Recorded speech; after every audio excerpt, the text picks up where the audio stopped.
പണ്ട് പണ്ട് പണ്ട് അങ്ങ് ദൂരെ ഒരു വലിയ വനത്തിൽ ഒരു വലിയ കടുവയും ഒരു പാമ്പും ജീവിച്ചിരുന്നു.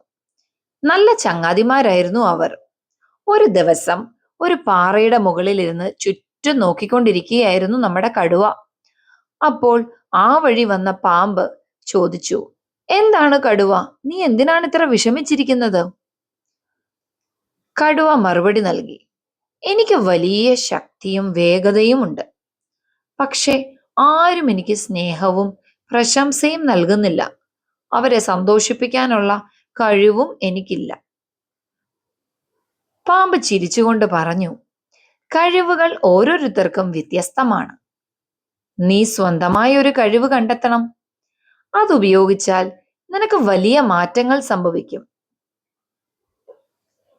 പാമ്പിന്റെ വാക്കുകൾ കേട്ട കടുവ തന്റെ കഴിവുകൾ ഒന്ന് പരീക്ഷിക്കാൻ തീരുമാനിച്ചു. പെട്ടെന്ന് അവന്റെ ശ്രദ്ധ ഒരു വൃക്ഷത്തിൽ നിറഞ്ഞു നിൽക്കുന്ന പഴങ്ങളിലേക്ക് പോയി. അതിമധുരമുള്ള ആ പഴങ്ങൾ കാഠിന്യം കൂടിയവയും ദൂരെ തട്ടാൻ കഴിയാത്തതുമായിരുന്നു. കടുവ തന്റെ നീണ്ട വാലുപയോഗിച്ച് ആ പഴങ്ങൾ താഴെ എത്തിച്ചു. വൃക്ഷത്തിന്റെ ചുവട്ടിലുള്ള കുരങ്ങും കുരുവിയും ഒക്കെയും അവനോട് ആ പഴങ്ങൾക്ക് നന്ദി പറഞ്ഞു. പാമ്പ് കടുവയുടെ ഈ കഴിവ് നോക്കി പറഞ്ഞു, നിന്റെ വാൽ മാത്രമല്ല, നിന്റെ മനസ്സും വലിയതാണ്. ഈ കഴിവ് നിനക്കൊരു പ്രത്യേകതയാണ്.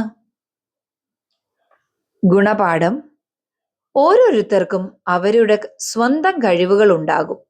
അതിനെ തിരിച്ചറിയുകയും ഉപയോഗിക്കുകയും ചെയ്യുക.